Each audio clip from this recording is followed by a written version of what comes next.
A very good afternoon, everyone. Thank you for joining us today for the panel discussion, Sri Lanka's Crisis, Evolving Developments and Future Trajectory.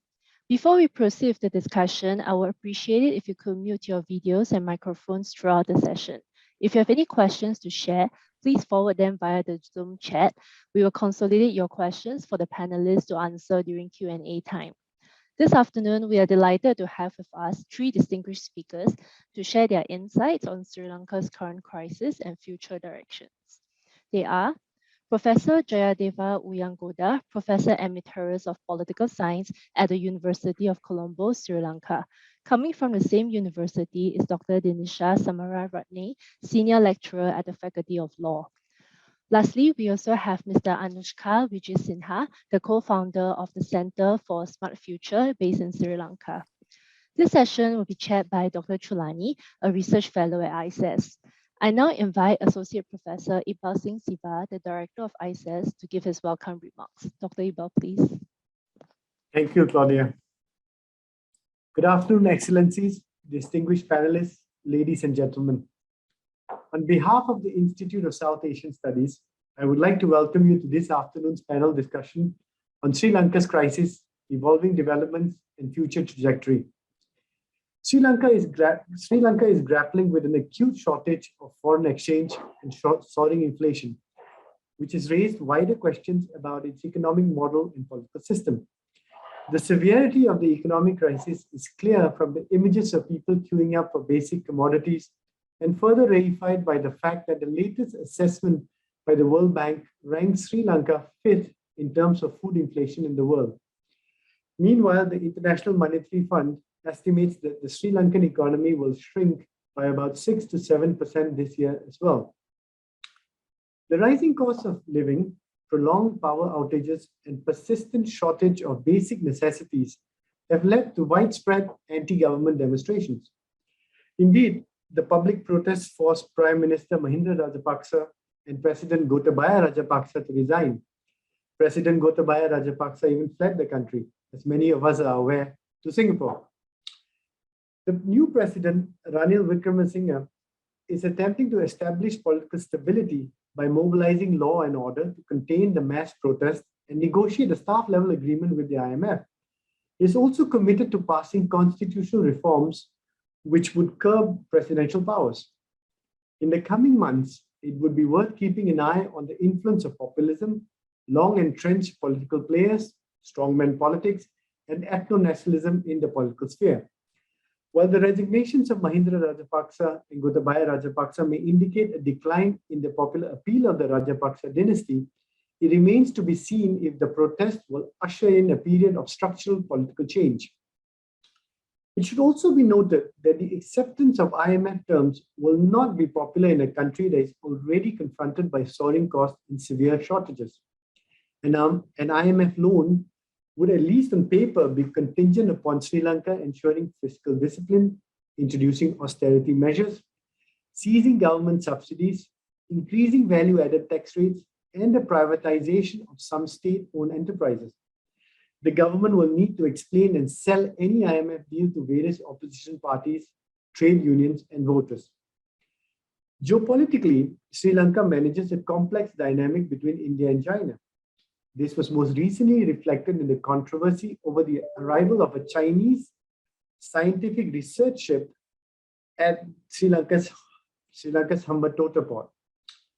Following India's objections, the Sri Lankan government modified the length of the Chinese ship's stay. Needless to say, Sri Lanka is sensitive to tensions in the Indian Ocean and the evolving strategic scenario in the Indo-Pacific. It is not only seeking to balance India and China geopolitically, but also looking for economic and financial support from both. Today's panel is important in discussing the future of Sri Lanka in light of the ongoing multifaceted crisis. We will look at the emerging political landscape, the prospects for major economic reforms and debt restructuring, and propose ways for Sri Lanka to navigate out of this crisis to achieve sustainable growth and political stability. These are complex and evolving issues. However, I am confident that our distinguished speakers and expert moderator will navigate us through this. Like all of you, I look forward to hearing the views of the panelists and to the discussions thereafter. I wish all of you an enriching session. Thank you.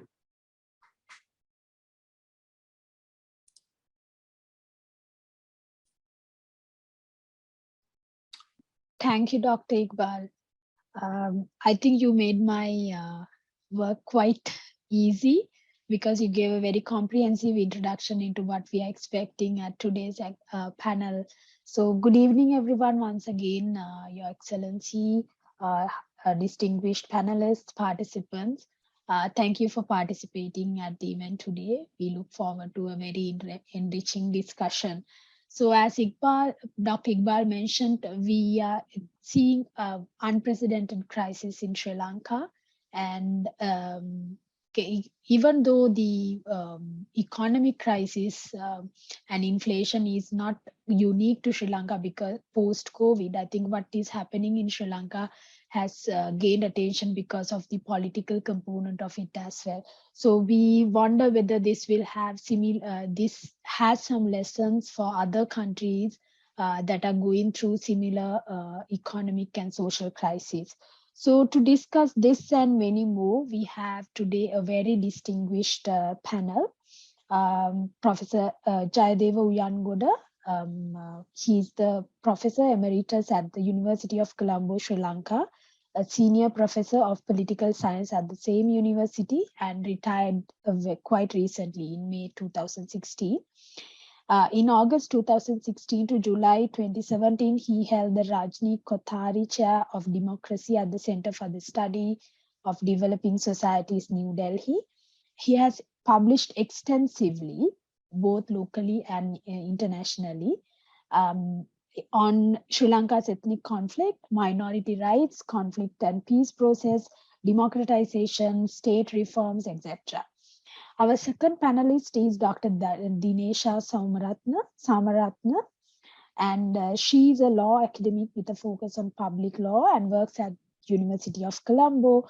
She has studied public law issues in Sri Lanka, including public participation in constitution making, constitutional resilience, women and constitutional law, etc. And we are quite excited to hear her thoughts on the legal aspects of the current political crisis, constitutional aspects of the crisis.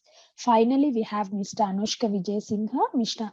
Anushka Vijay-Singhe is an economist specializing in trade, competitiveness, and innovation with experience in government, private sector, and think tanks. So he was previously a member of the Monetary Policy Consultative Committee, and currently he's serving as a member of the Central Bank Stakeholder Engagement Committee as well. So I will request the speakers to go by the order of according to our program, and each speaker will have 10 minutes for their remarks, and after that we'll open for question and answer session. Professor Uyangoda, the floor is over to you.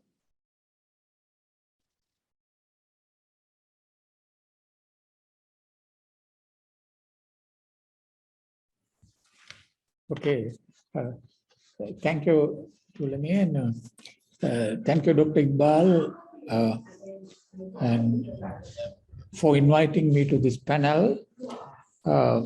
So I basically focus on the political dimensions of the current situation and current crisis, and also raise some, questions about the possible trajectories, political trajectories in Sri Lanka's politics. I very briefly talk about the background, some of the salient points that will enable us to understand the current situation of Sri Lanka's political crisis. So the phase one of citizens' protest movement, which has been popularly called Aragalaya, is over.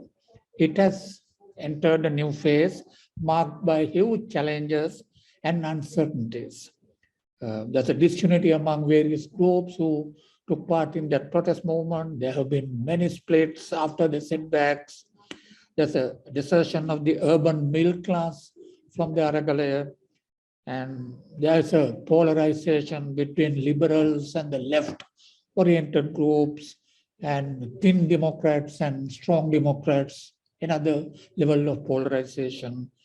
And there has been a harsh crackdown on the Aragalaya activists and other protesters by the government. And the events that happened on the 9th of July, that's the day that presidential residence was stormed by the protesters.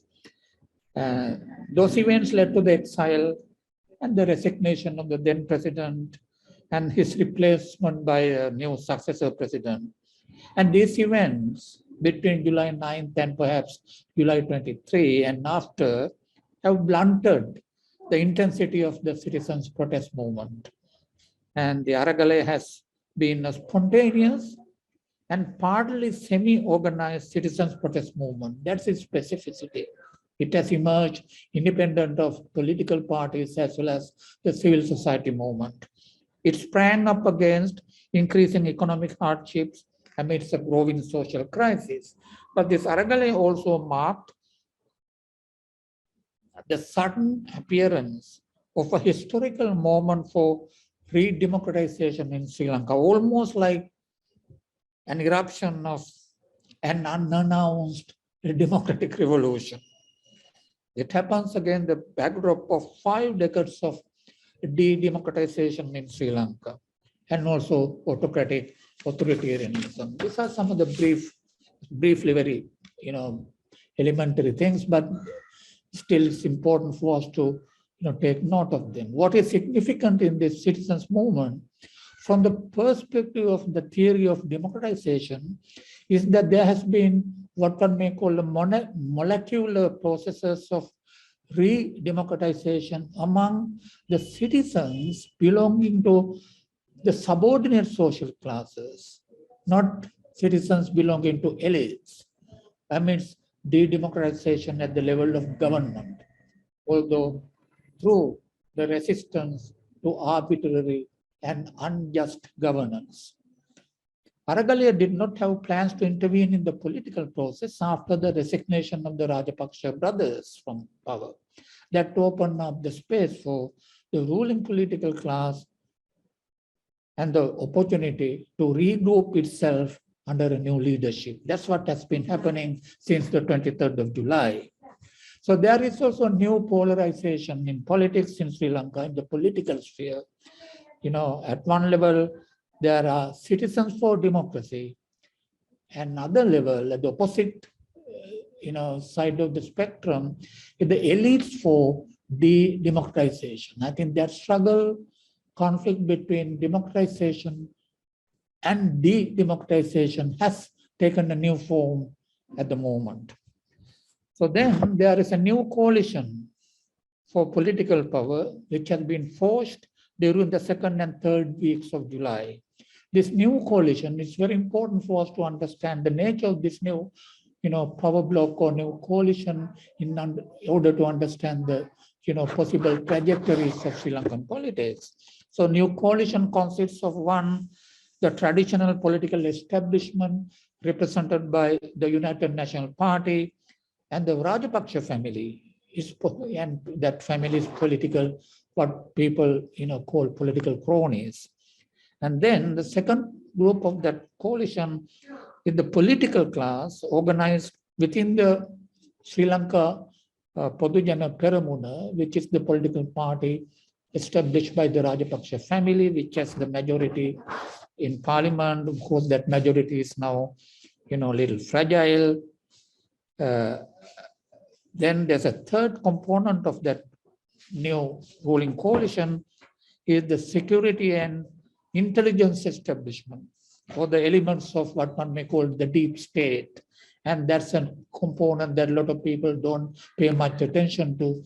Nevertheless, during the past few weeks, it has emerged as the major player in Sri Lanka's new process of what's called restoring political stability.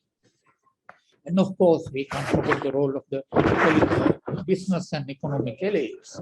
And the current political context has certain features, is somewhat complex because of several dimensions of uncertainty. The first dimension of the uncertainty in the political context is unstable political coalition between the United National Party and the Sri Lanka Podujana Peramuna SLPP. That's the party that belongs to the Rajapaksa family. And then the Sri Lanka Podujana Peramuna, which has the majority in parliament, is also facing a crisis with several splits. Thirdly, then the president, Sri Lanka's new president, and the Sri Lanka Podujana Peramuna and the UNP coalition is facing what one may call a legitimacy crisis with no public trust. And there's a major problem in Sri Lanka's current politics.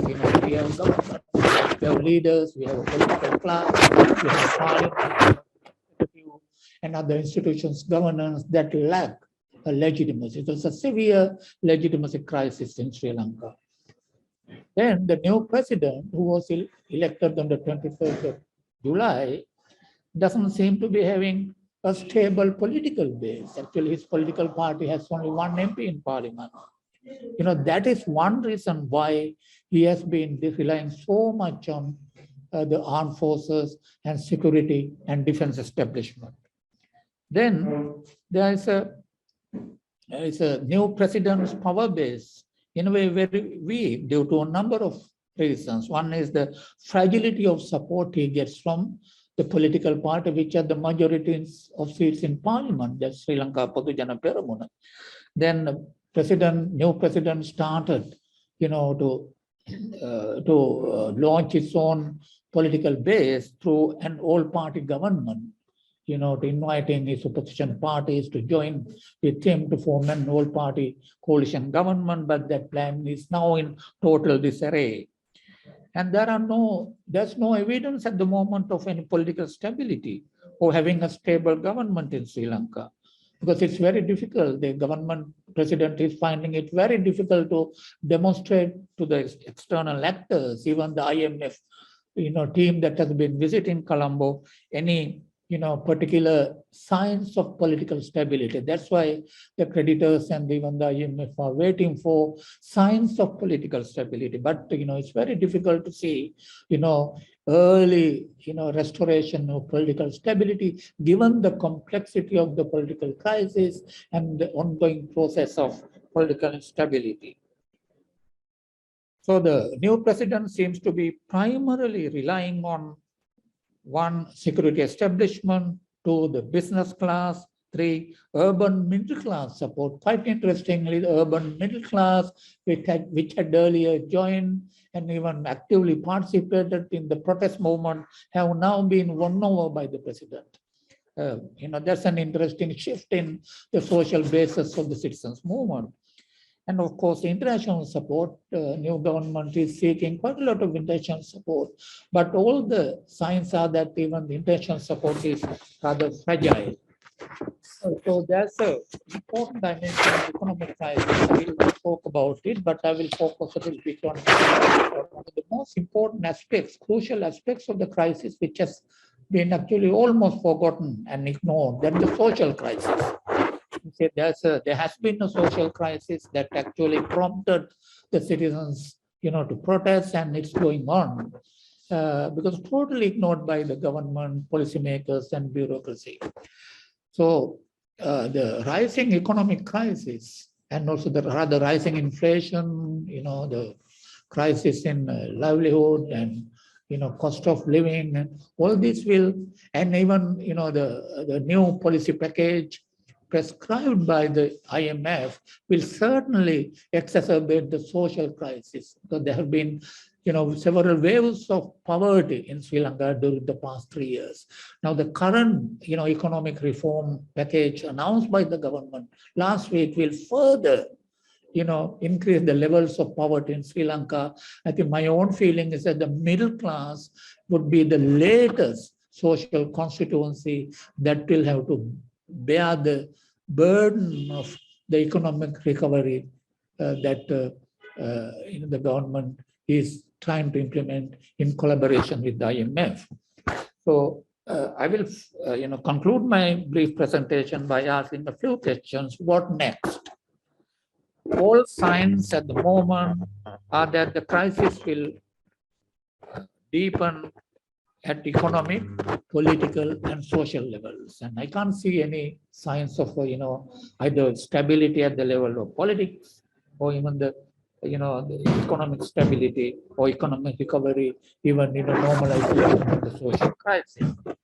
And the crisis management, will it succeed? The government is very much interested and also focusing on managing the current crisis. But will it succeed? It's very difficult to predict because there are multiple uncertainties which we should discuss, in detail later. Will the corrupt political class, and that is an important thing, will the corrupt political class, vested class interests, and the deep state allow a substantive pre-democratization agenda coming from the citizens' movement of subordinate social classes? I think that's a very, very serious question that we have to confront in Sri Lanka. Then the next question is, can an entrenched system of autocratic authoritarianism, the Sri Lanka has a entrenched system of autocratic authoritarianism, can such a system be replaced through pressures from a citizens' protest movement for radical democratic reforms? Actually, citizens' movement highlighted democratic reforms not only at the level of mere, thin liberal democratic reforms. Actually, that agenda for system change, for a new political culture, addressing the crisis of representative democracy, and citizens reclaiming sovereignty. All this highlighted a program and agenda of, strong democratization, radical democratic reforms. So will the entrenched system be, replaced by such a, strong radical democratic agenda or democratic future? It's very, very difficult to foresee, such a, transformation in Sri Lanka, given the, the strength of the what you call counter-democratic forces that have gained, regained and recaptured the state. Will there be a counter-democratic backlash in the form of a permanent state of normalized emergence in Sri Lanka? Actually, that is a very, very, very, very crucial question that, everybody is talking about Sri Lanka. Of course, they don't use this terminology, but this is my own terminology.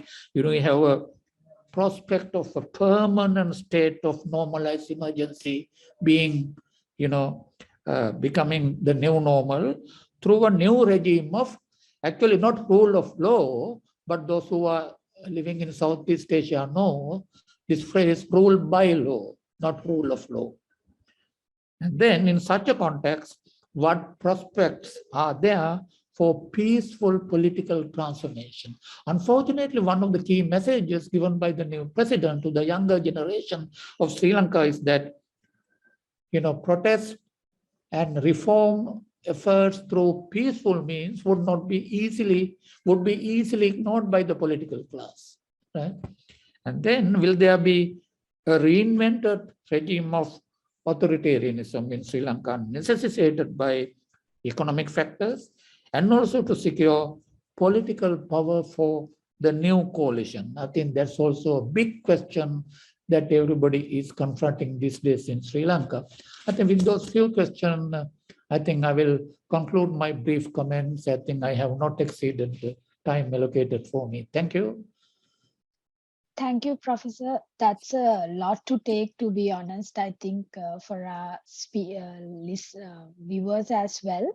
I don't think from your perspective itself, we don't see a immediate end to the crisis, and we do not know how long this will take to end. And then at the end of the day, I think people are the ones who are going to suffer more from all this power struggle within the elites.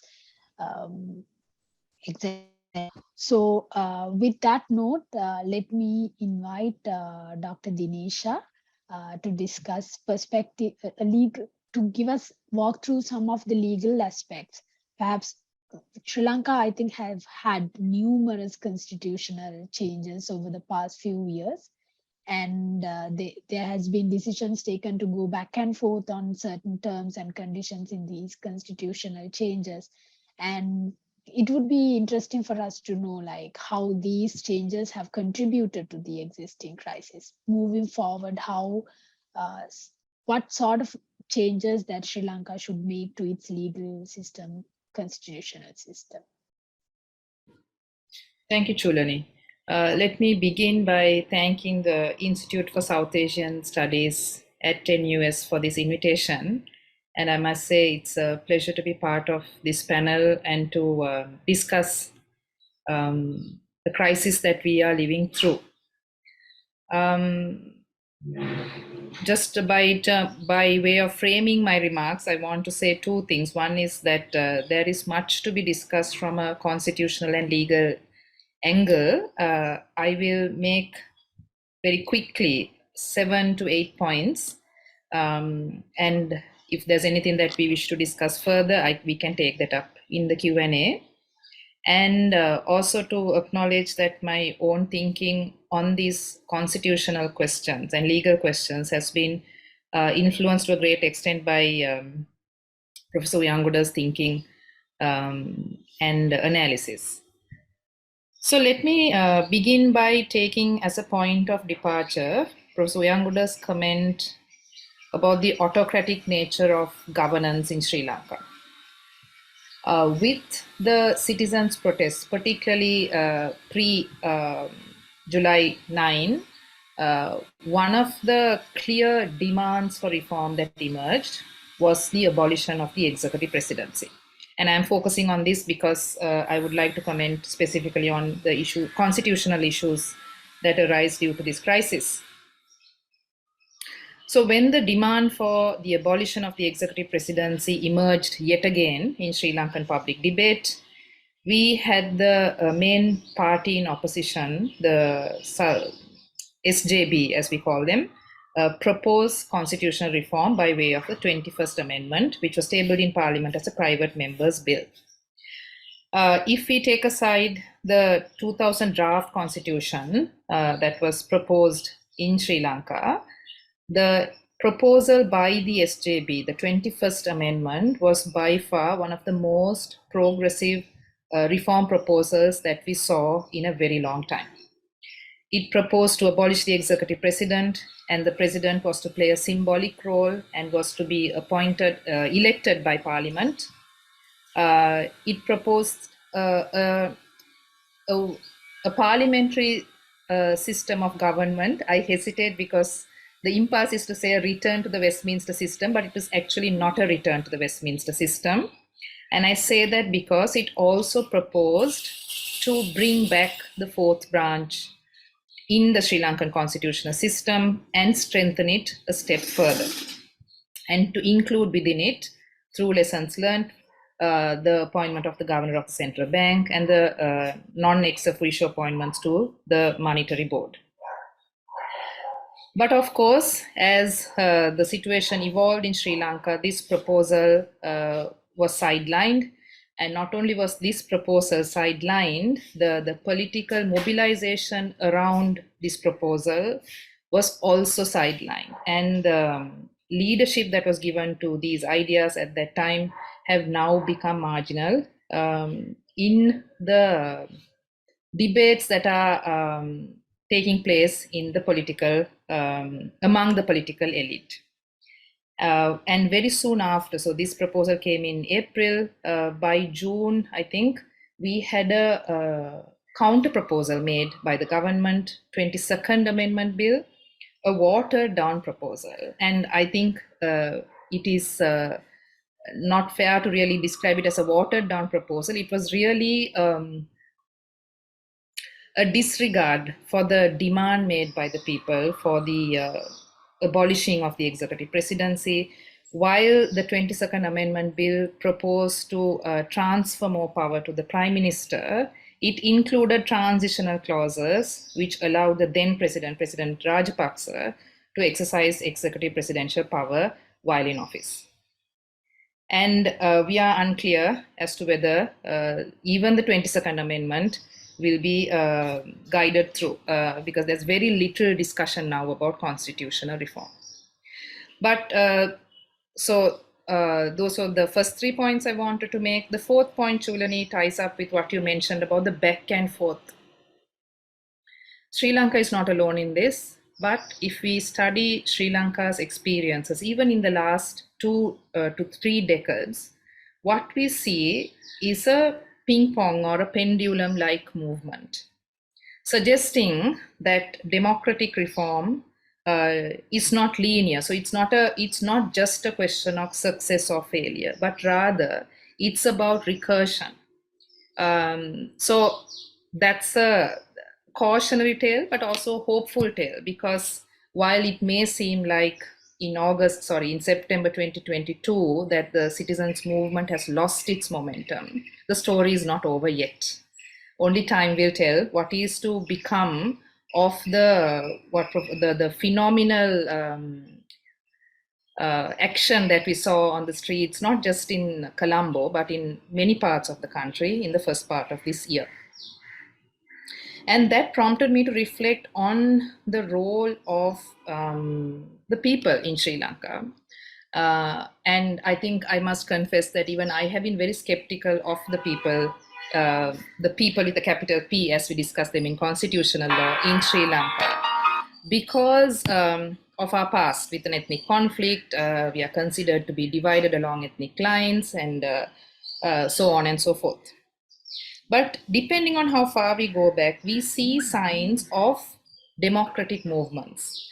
In 1931 or in the late 1920s, when there was a discussion about introducing universal suffrage in Sri Lanka, it's only the labor movement and the suffragists, women suffragists, who demanded universal suffrage.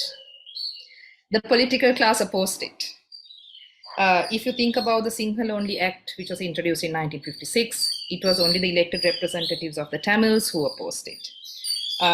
If you come closer to 2022, early 1990s, the opposition to what we call the Bhishane at the time, the state response to the JVP insurrection, 1988 to 89, was also not large scale, but nevertheless, we had a democratic movement. And then more closer, 2011, we had garment factory workers out on the streets protesting against pension-related reforms. And a last example would be the mothers of the disappeared, particularly mothers of the disappeared from the north who've been disappeared due to the armed conflict.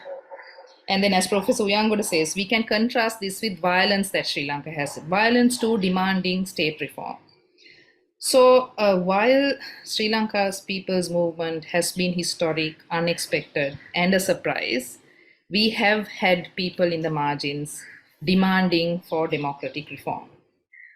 But in contrast, and now I move quickly to my fifth and sixth points, what we have in contrast is what I think is a crisis in terms of our state. As Professor Uyangoda explained, today, for instance, we have reason to think that the political elite has rejected the pro-democratic reforms that the people have called for. And one can make the argument that the state has been captured by anti-democratic forces. Not new, but in 2022, that capture seems to be very clear.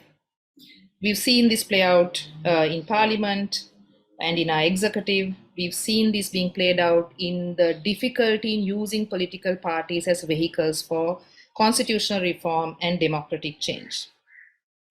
And to use just two more examples, if we take state-owned enterprises and how they've been taken advantage of to further politicization and political patronage, we see this yet again.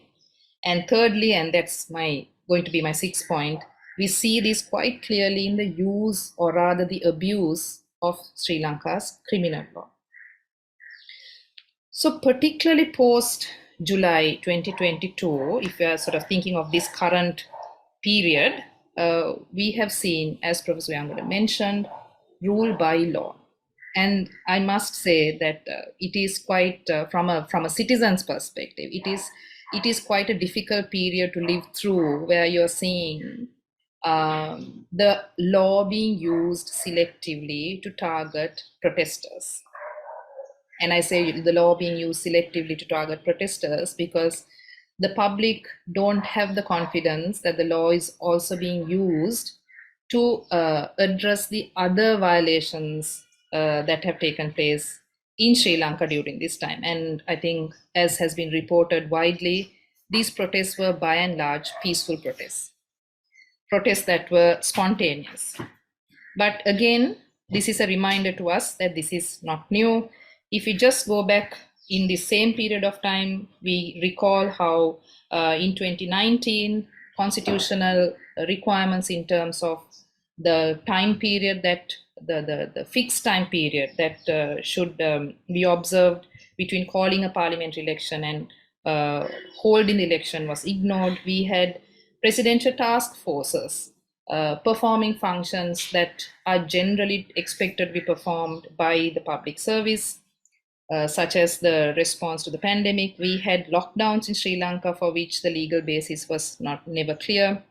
And then, of course, you can keep going back in time. But I think for the first time, at least for my generation, it is clear now that the rule of law crisis in Sri Lanka is not only one which is related to the ethnic conflict, that it is a crisis that affects everyone despite their, let's say, ethnic identity.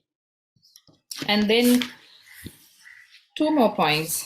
Professor Uyangoda mentioned that there is a crisis of legitimacy in governance at the moment. There's a crisis of electoral democracy. And all of this reveals, in my view, the issue of the issue of the human in institutions. And this is really just a phrase that I'm using to illustrate a point that I'm still reflecting on. If we take constitutions, constitutional language, constitutional design, it is familiar with the concept of citizens, persons. Humans are presented as rights bearers or voters or office bearers. What our crisis is showing us is that constitutions, constitutional systems, terminology, even constitutional imagination is less familiar with what the people have to say or do within a constitutional framework. The public, the gray area between the public and the mob, the law-abiding citizen, the criminal, the suspect. And also, and this is something Professor Uyangoda has written extensively on, the distinction or the difference between a person as a voter and a person as a citizen. And we are seeing divides, the people versus elected representatives, as Uyang mentioned, Democrats versus anti-democrats, leading us to ask this question: who is the state? Who ought to be the state? And then who decides who is the state, and how do they decide that?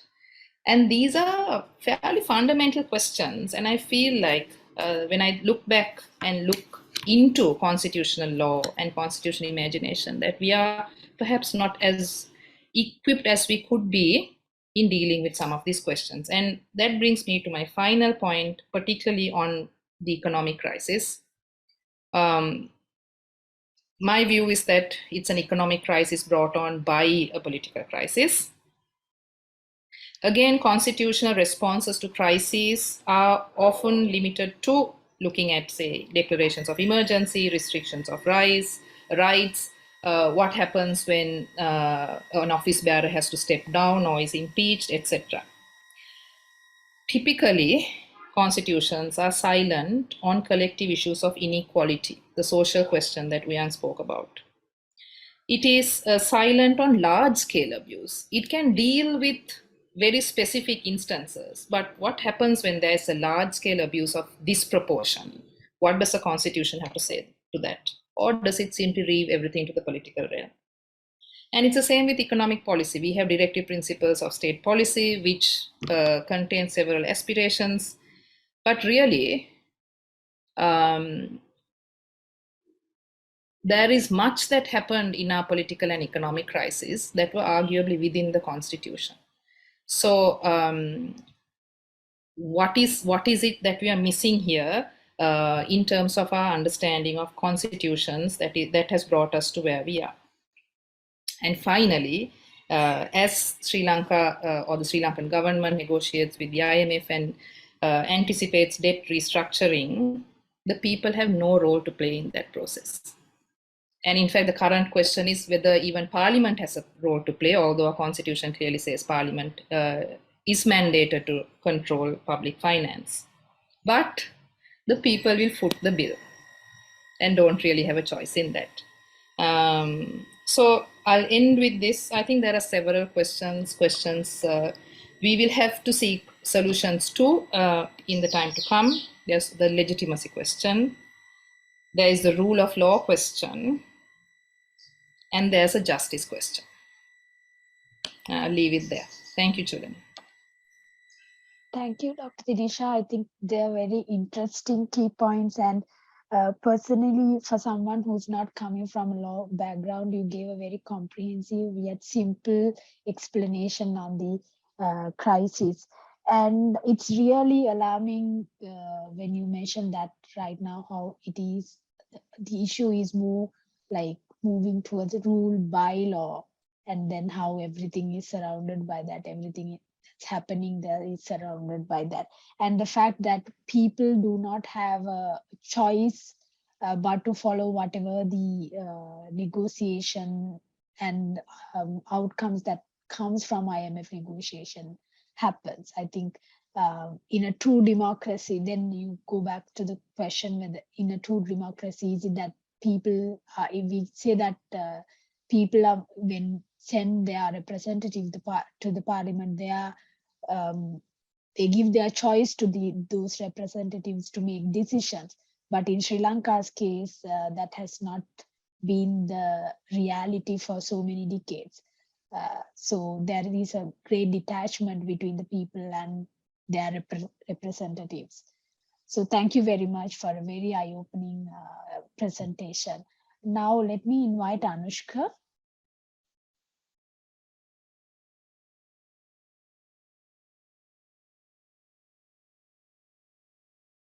Hi, Chulani.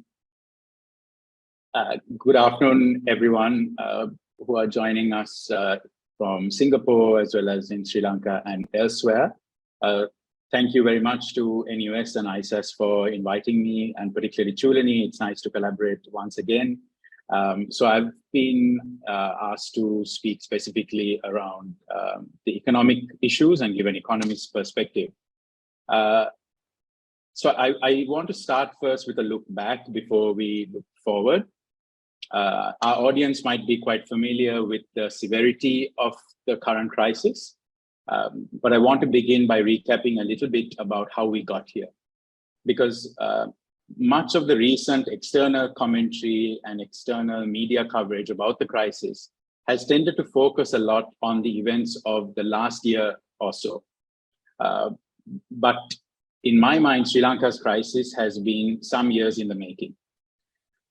The post-war growth boom prioritized public debt-driven infrastructure spending, private investment, primarily in the domestic non-tradable sectors like real estate and mixed property development, and that the overall growth process lacked the kind of fiscal discipline required of a middle-income country that was increasingly borrowing on more commercial terms.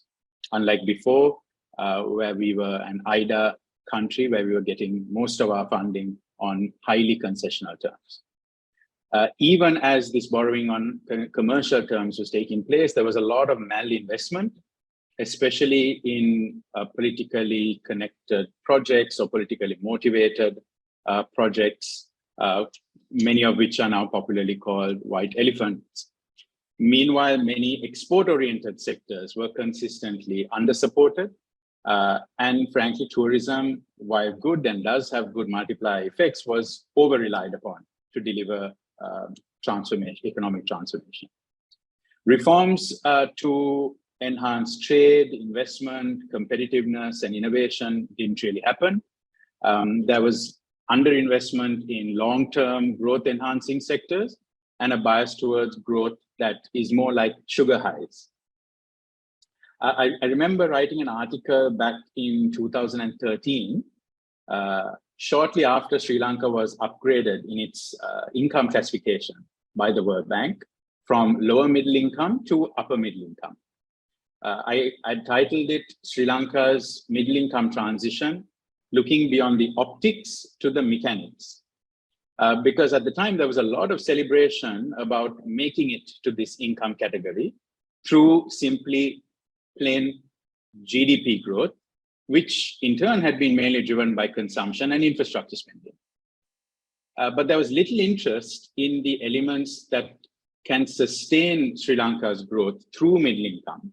And I flagged 3 of those: better products, better human capital, and better institutions. Anyway, as this growth model continued, debt service payments kept racking up, even as I mentioned, those foreign revenue earning sectors grew much more slowly. Warnings by Sri Lankan economists and multilateral development banks and others about the underlying weaknesses on both the fiscal side as well as on the external account side went ignored for years. So the groundwork for vulnerability had already been laid when new macro shocks came in quick succession in the last 3 years. We had severe adverse weather in 2016-17, which affected multiple crop cycles and hurt the agriculture sector. We had a constitutional coup in October 2018, which derailed an IMF reform program and spooked investors around Sri Lanka's the unconstitutional nature of power transition. We then had the Easter Sunday bombings in April 2019, the onset of the pandemic in early 2020, the flawed economic policies during 2020, 2021, and then early this year, the Russia-Ukraine war, which hugely hit an oil, wheat, and fertilizer importer like Sri Lanka because of higher global commodity prices. And so thereafter, over the last 4 to 5 months, we all know what had transpired, and it all culminated in April, the government unilaterally declaring a unilateral standstill on debt repayments, which was, just another language, but essentially a sovereign default. Thereafter, talks with the IMF began on a potential bailout, and we had the change of government under extraordinary circumstances. I'm sure our audience would like to hear a little bit about the likely developments in macro conditions over the near term, so I'll focus a little bit on that. Consumer price inflation is now at nearly 70%, and food inflation has topped 90%. But on some factors, things have improved. Fuel availability has improved, mainly because we now have a ration scheme. Power cuts are now a little shorter. There is some level of normalcy in economic activity compared to 2 months ago. But this semblance of normalcy does, however, belie the fact that we continue to be in a precarious foreign reserves position. Some of the relief that we're seeing now essentially has been achieved by using extreme import compression measures and high interest rates to clamp down on imports and ease the trade account so that there is money, foreign currency freed up to finance essential imports without relying on external credit lines. Because for a few months, we relied extensively on credit lines, for example, from India, but now over the next few months, the plan seems to be to simply use import compression and manage with the inflows coming in order to finance essential imports.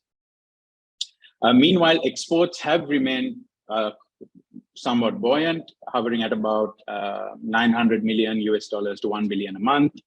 But even this could be challenged towards the latter part of the year, mainly because of the production impacts and rising cost of production here at home, but also in our key markets of the US, UK, and EU, there could be some softening of demand due to higher inflation there and consumer sentiment being dampened.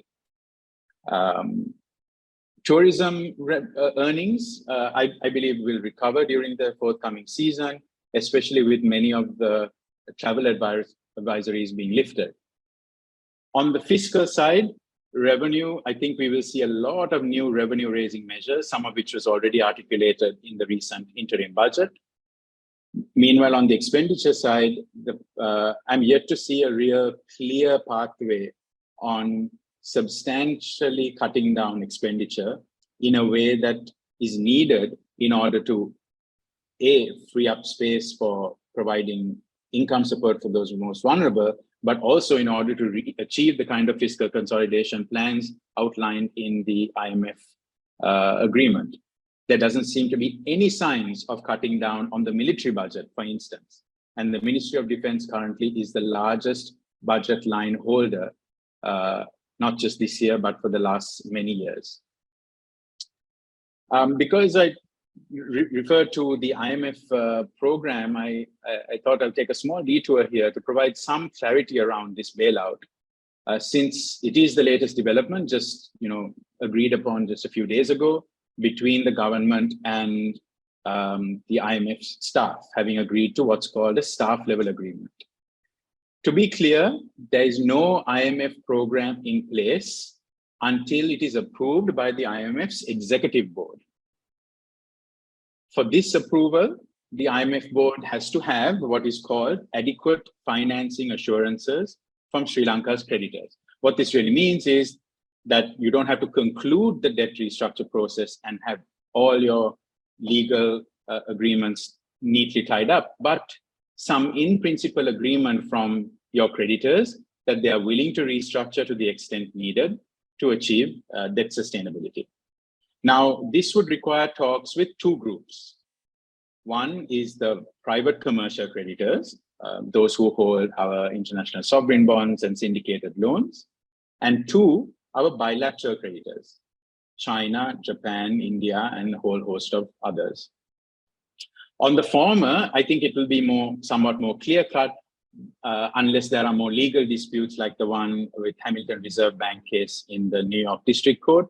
Essentially, it'll be, for those private creditors, it'll be about Sri Lanka's lawyers and financial advisors talking to their lawyers and financial advisors. So should be fairly technical.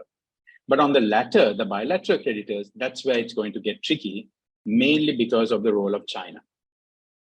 China is the largest bilateral creditor, and it has not committed publicly to joining a common program for debt restructure in Sri Lanka. They've also been sort of ambivalent, blowing hot and cold with regard to how they would approach this. Some of us are hopeful that what they have eventually managed to do in Zambia, where China co-chaired the creditor committee along with France, might be a kind of approach they'll follow here. But it's important to know the timings in that case. The staff level agreement was achieved with Zambia in November 2021. The creditor agreement came only in July 2022, and IMF approval for the program end of August. So this will give some indication of how tricky this pathway could be. Research done by myself and a colleague has shown that China typically likes to have bespoke and preferential agreements, and this will be a problem because the larger shareholders in the fund, like US, EU, Japan, and others, would expect Sri Lanka to treat all its creditors fairly and equally. Just to conclude my thoughts, let's look at some interesting things to look for ahead over the next 6 to 12 months or so. So yes, a lot of reforms, economic reforms that had been postponed in the past are now being pursued.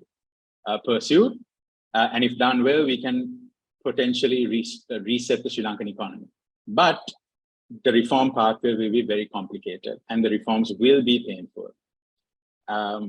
We haven't seen any meaningful expectations management or setting the public narrative where the political leadership clearly articulates and explains the rationale for reform. What are the expected outcomes? What are the measures to protect the vulnerable?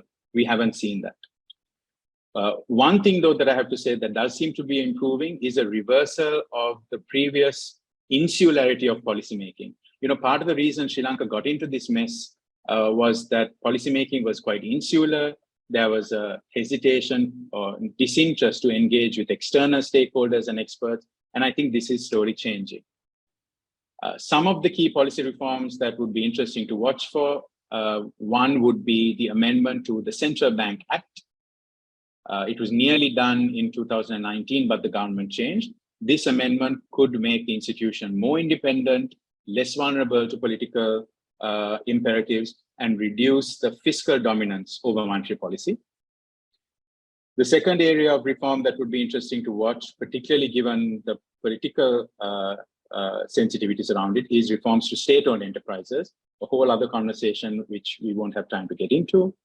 The third would be reversing the kind of protectionist trade policies that had been followed in the past and open up more to the world. The last, interesting, we're having this conversation with Singapore, the last FTA we signed was with Singapore, and that was 4 years ago. But it did set a good benchmark for new trade agreements by Sri Lanka. And finally, perhaps some reforms around greater accountability over public finances given over to Parliament, with stronger oversight committees and so on. But really, the jury is still out on how well this will all go. So I'll stop here for now, Chulani, and happy to take any questions on any of these areas later. Thank you. Thank you, Anushka. It was a very comprehensive presentation, looking back and even looking forward.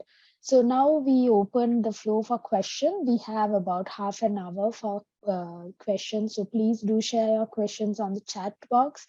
Let me take my position as the moderator, get the advantage of it and ask one question each from the panelists. Professor Uyangodu, political observers pointed out the protests to be unprecedented, and you also discussed a little bit along the same line.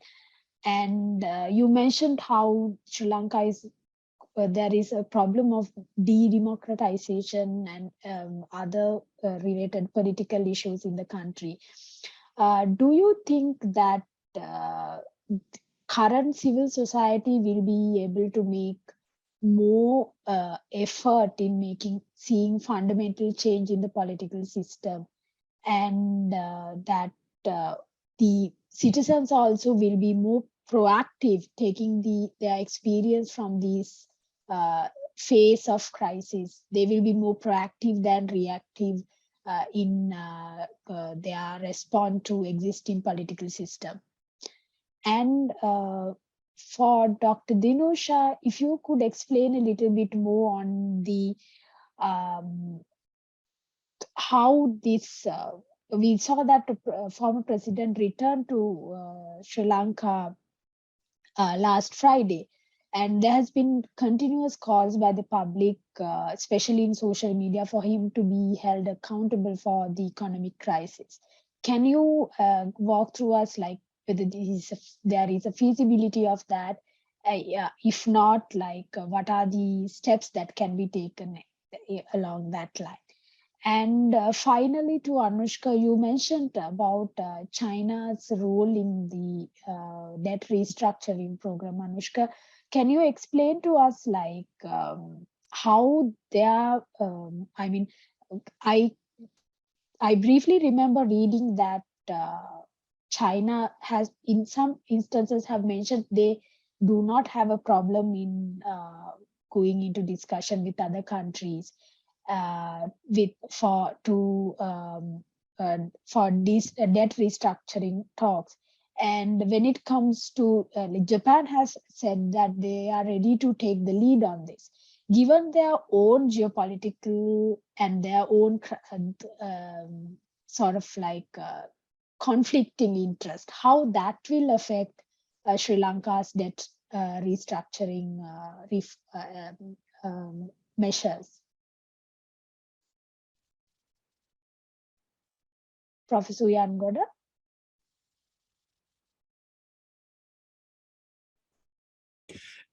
Thank you. That That the question that was directed to me, and that's a very important question.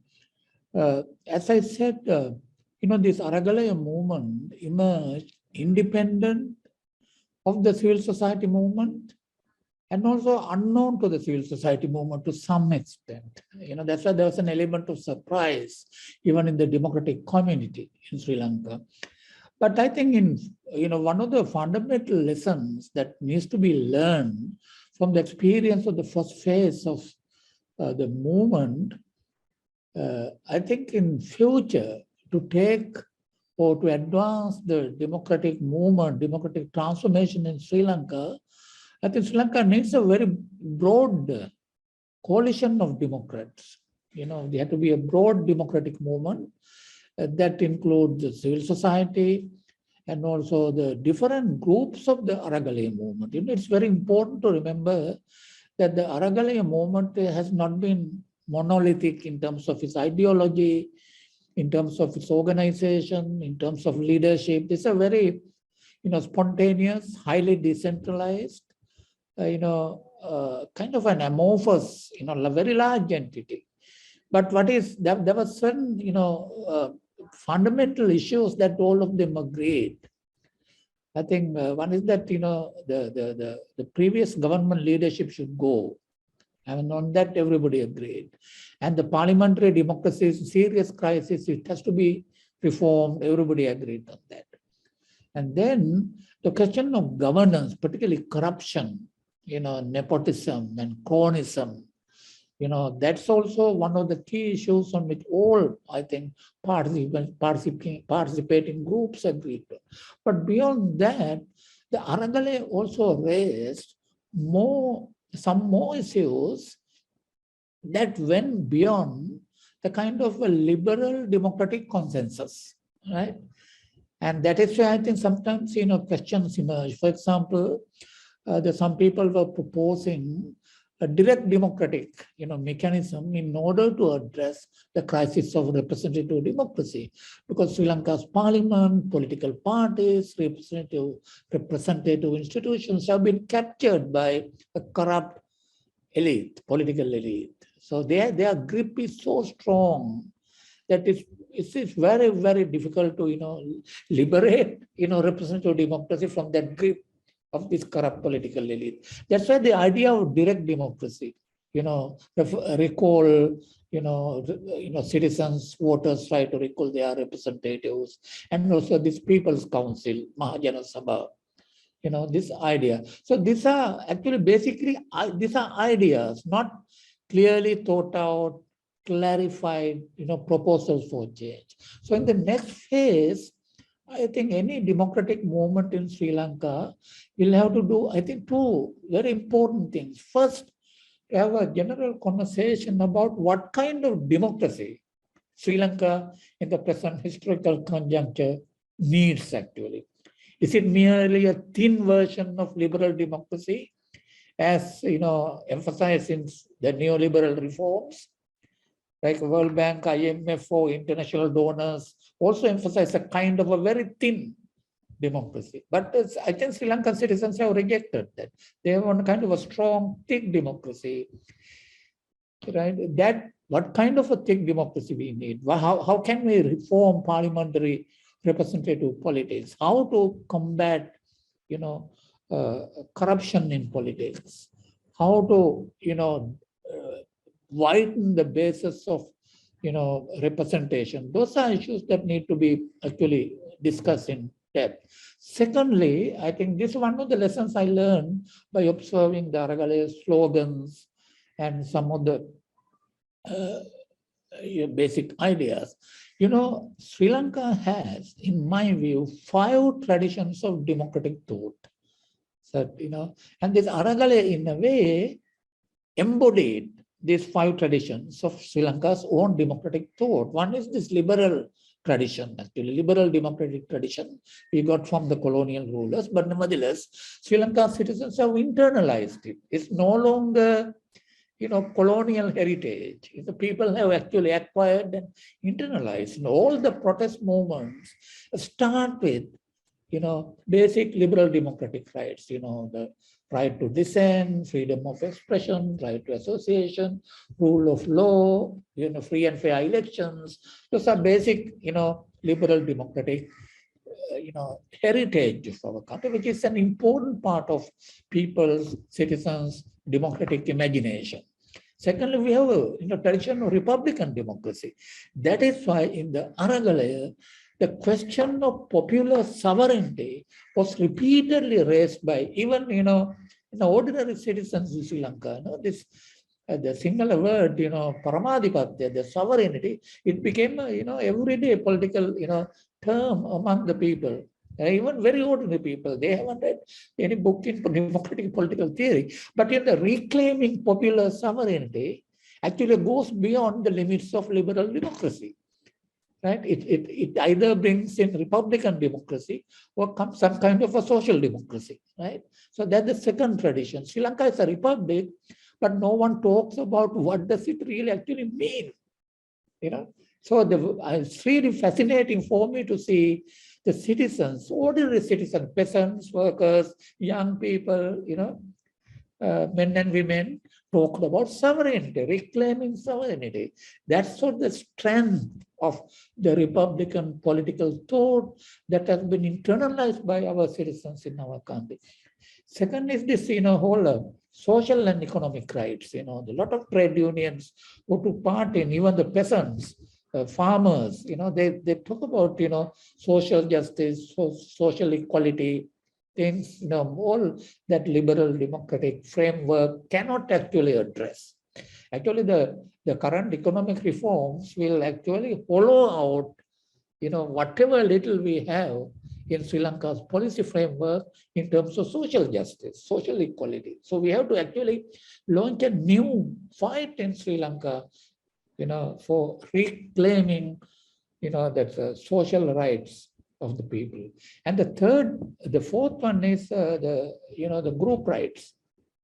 Sri Lanka's, minority rights, struggles in the 1950s is the first popular people's campaign to go beyond individual civil and political rights framework of liberal democracy.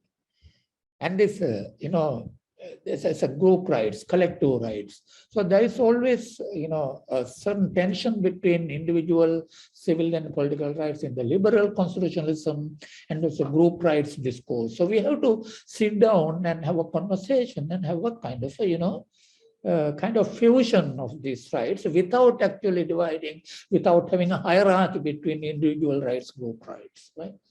The fifth strand of democracy, I'm very happy to say this, the feminist movement's contribution to, the equality and justice. Lot of women's groups and also LGBT groups very active in the Aragalaya movement in boldface. So that dimension, it was very heartening to see that they actually brought it to the mainstream, right? The campaign for women's rights and also rights for the sexual minorities. So in brief, Sri Lanka has produced, I think other societies too, right? But we haven't really recognized it because the dominance of one thin version of liberal democracy everywhere. And also the neoliberal reforms, economic reforms, have in a way reinforced the hegemony of thin, liberal democratic discourse. But our Aragalaya, Sri Lanka's Aragalaya, once again, highlighted that, democratic imagination coming from the citizens is much richer than, what we get from either textbooks or from the donor communities. Thank you. Thank you, Professor. Yes, Dr. Dinesh. Thank you for that question, Cholani. So under the 1978 constitution, the Sri Lankan president enjoyed full immunity during office. In the late 1990s, the Sri Lankan Supreme Court said, well, the office of the president and the person may enjoy immunity, but any other public officer who relies on an unconstitutional or unlawful decision by the president may be held responsible by the court.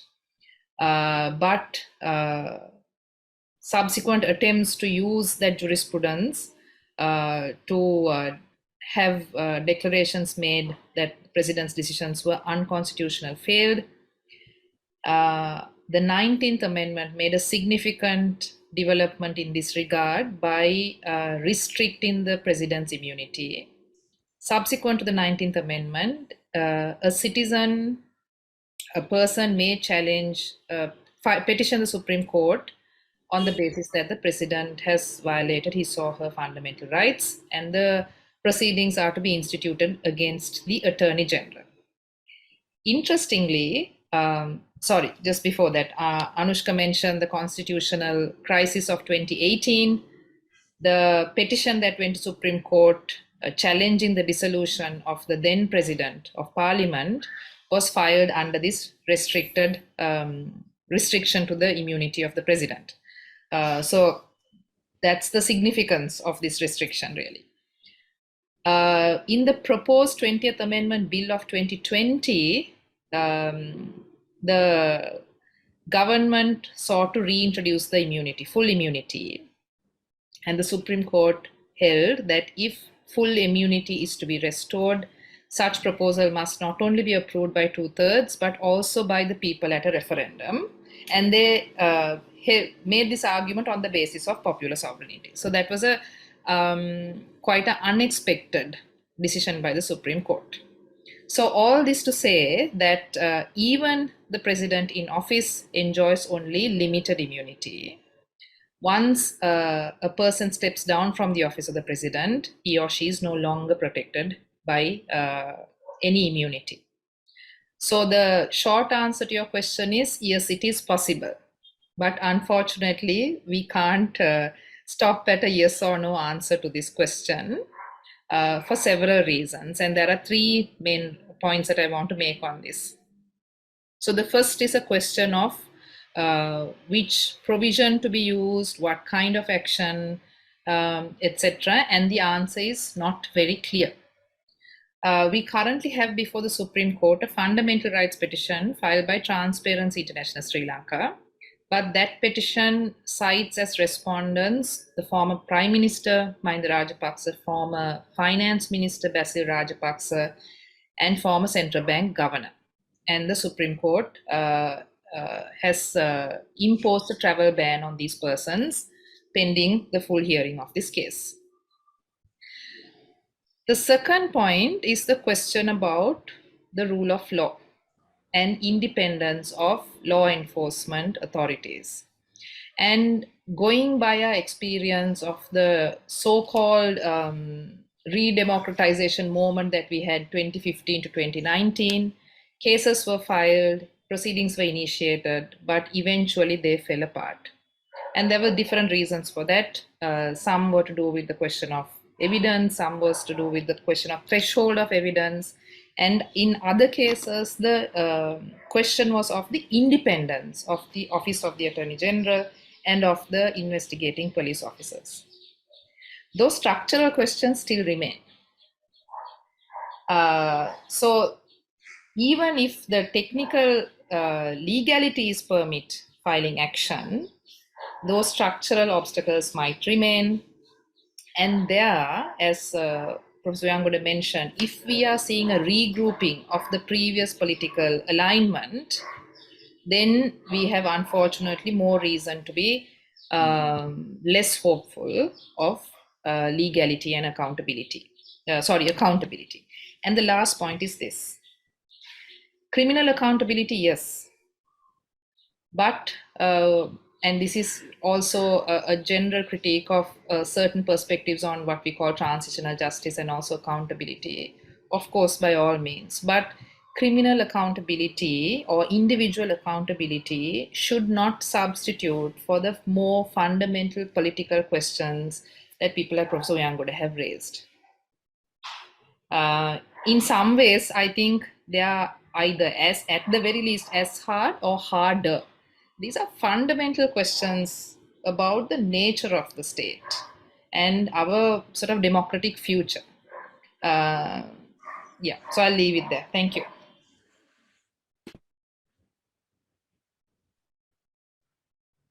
Yes, Anushka. Yes, Shurani, you asked me about the China restructure pathway.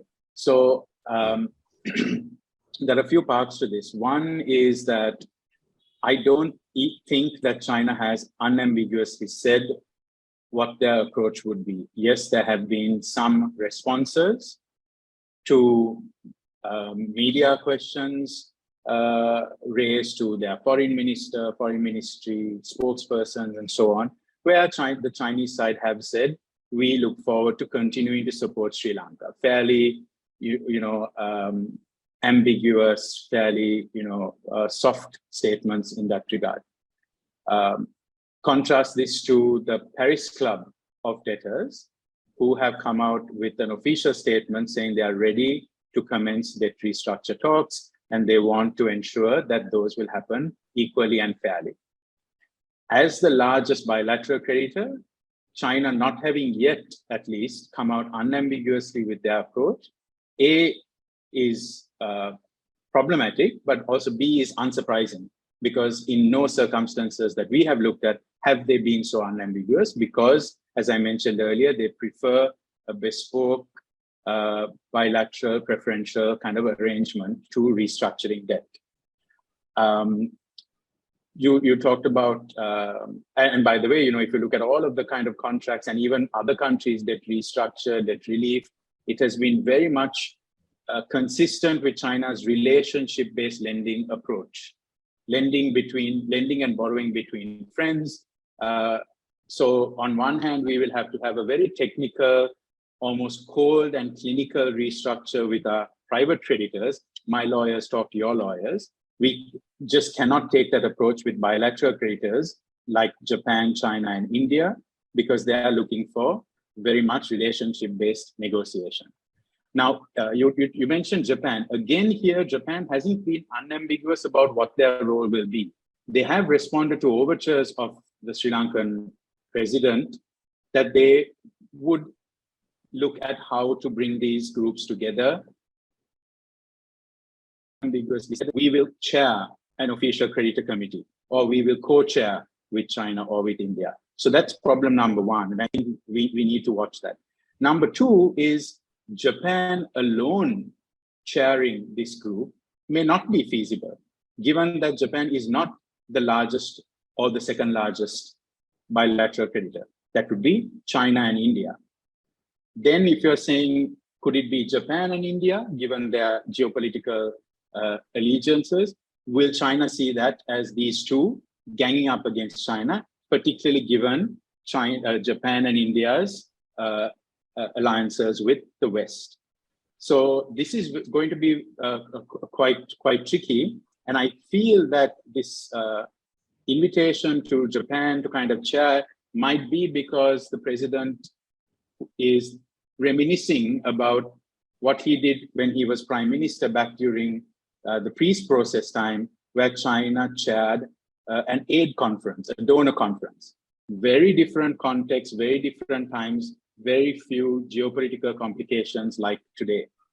So I think really at the end of it all, we are going to have to see a very high level visit from the Sri Lankan political establishment to these three bilateral lenders in order to kickstart the restructure process in keeping with the relationship-based nature of the lending, because we cannot send our suits lawyers to meet their lawyers and that kind of approach. It's all going to fall apart.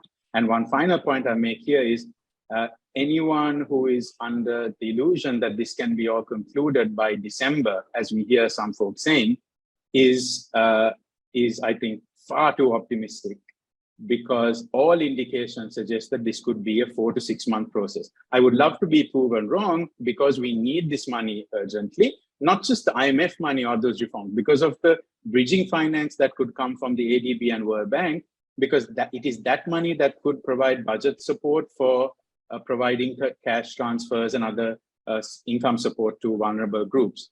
So yes, we all would like it to happen fast, but the reality is that it's unlikely to. And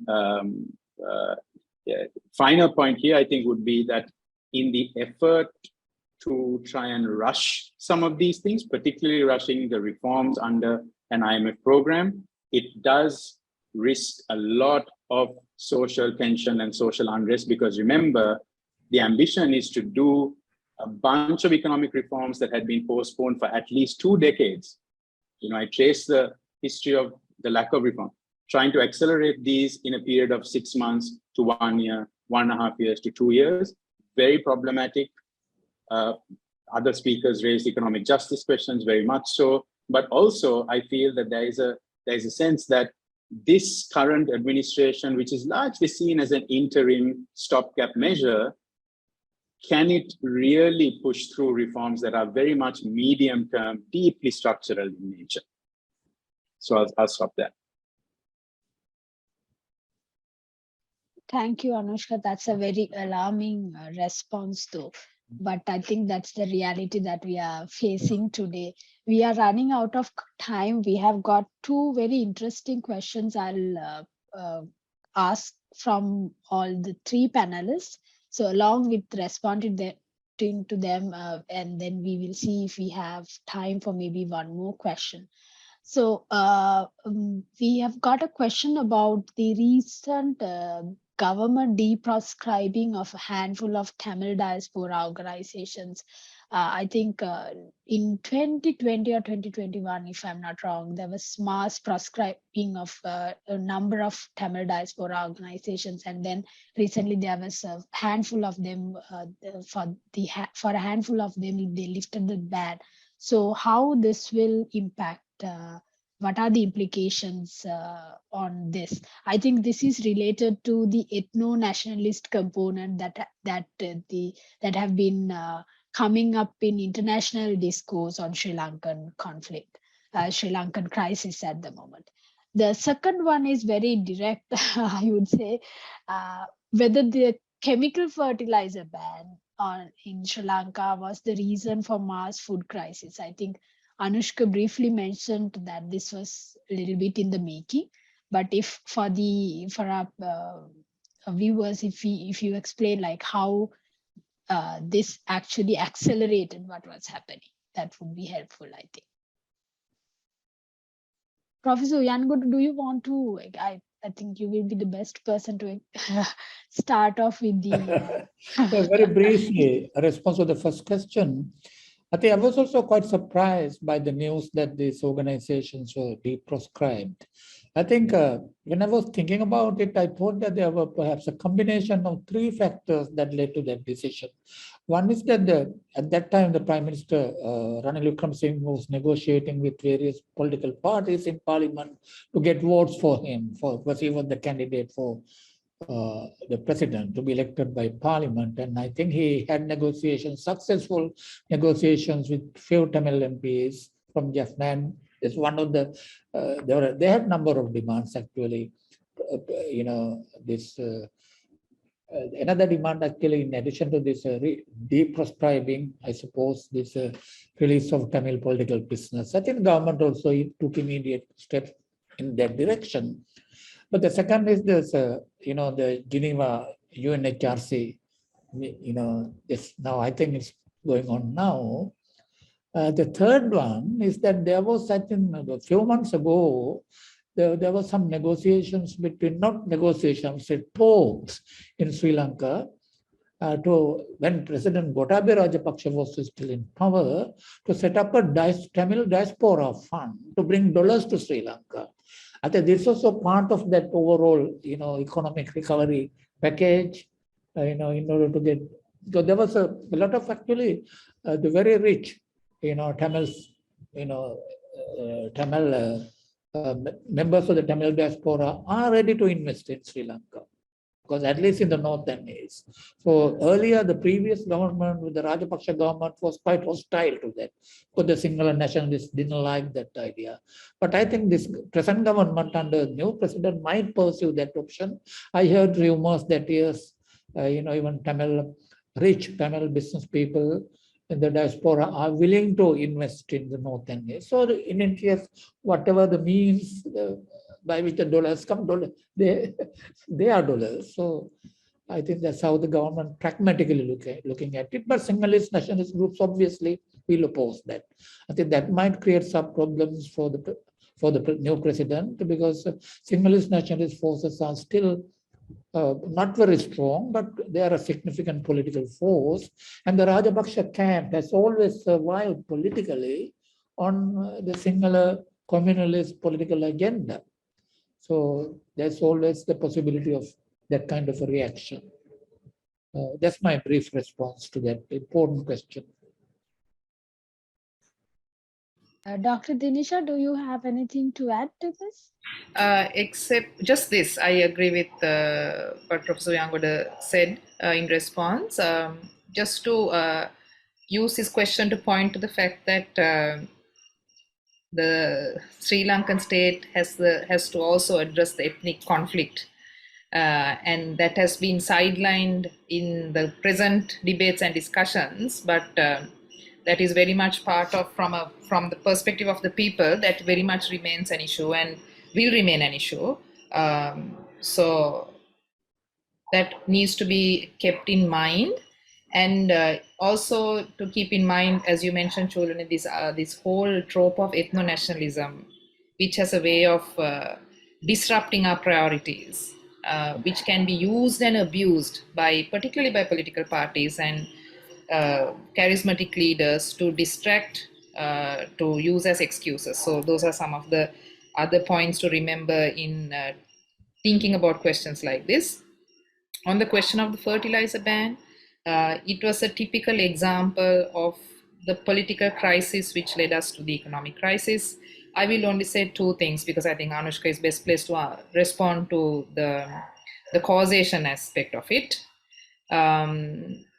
The fertilizer ban reveals and reminds us of the casual attitude that the Sri Lankan state has always had towards the people. We culturally talk about how we are agricultural peoples and we have this tradition, but the truth of the matter is farmers have long been a marginalized community in terms of how they are treated through national policies.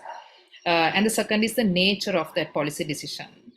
We had several experts supporting that decision, validating it, so-called experts.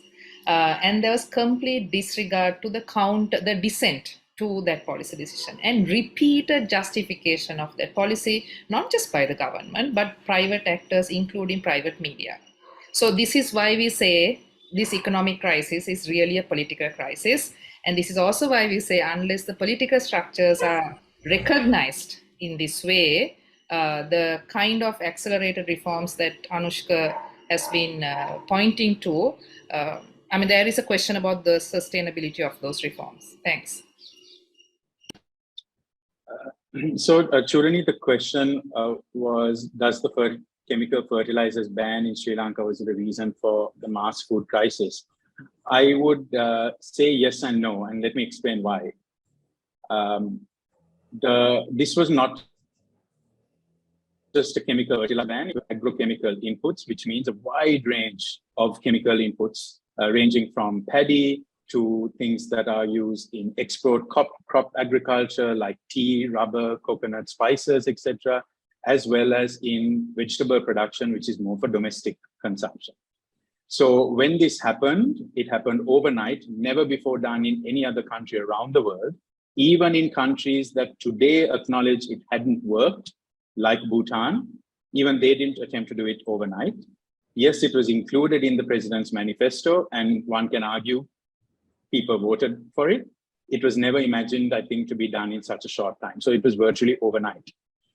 Yes, it did contribute to a food crisis because of course, the collapse of agricultural production, and also not just for domestic consumption, but the collapse for export crop agriculture at a time when the pandemic had hit and we were already in a very difficult external environment. Now, why I say yes and no is that this was compounded, this food crisis was compounded by a couple of other macro shocks. And that's what really made the big food crisis and 90% plus food inflation we see today. One was the shortage of foreign currency because of the foreign reserves crisis, which meant that a large part of the imported food could not be imported to supplement domestic production. Also, we had more recently this year, depreciation of the currency, which made imported food more expensive. And then on top of that, the transport crisis, because of the lack of fuel, which made bringing food to markets nearly impossible for several months, even though now it has eased up. So yes, the fertilizer ban had a huge part to play, but it wasn't the only one because there were these others. The other point I'd like to make is that when the Aragalaya, the people's protest movement started, I think it was easy for many of us to forget that this protest against the government started with farmers, started with farmer protests around the country when this ridiculous agrochemicals ban took place. A lot of us didn't pay enough attention. We knew it was a problem. And I think that was really the start of the end of that particular regime, especially because for the Rajapaksa regime and the SLPP, a mainstay of their political base had always been the agriculture community. So once you really turn your back on them, you're as good as done. Final point I make, really, I think Dinesh already covered this. This was the classic example of what I mentioned earlier about the insular nature of policymaking. This decision was advised and championed by a pediatrician and a priest rather than a PhD in agriculture. And it was shocking how such an important sector of the economy that matters for exports, that matters for people's welfare and nutrition, could have been decided in such an insular and in a way that completely lacked evidence. And it really embodied a large problem with how economic policy decisions were being taken by that government. The jury is still out on whether we have done enough to anchor some of the more inclusive policymaking measures that seem to be happening. We are yet to see whether those will truly be anchored and whether we will not make missteps like this. But Sri Lanka does have a tendency of allowing these very extreme voices that are completely lacking evidence to kind of take on policy positions. We saw it with the Singapore-Sri Lanka trade agreement. The medical officers union that had nothing to do with international trade and investment were one of the biggest opponents of it. So I think in the next few years, inclusive policymaking has to trump over this insular policymaking. Thank you, Anushka. With that, I think we have come to an end. I'll hand over the platform to Claudia. Thank you to Dr. Chulani for chairing today's session and to all our panelists for the engaging discussion. We have learned a lot about what constitutes the current crisis, and we also definitely wish the best for Sri Lanka's future. This brings us to a close for the panel today. We hope that all of you have enjoyed the event, and we look forward to seeing you at future ISAS events. Thank you.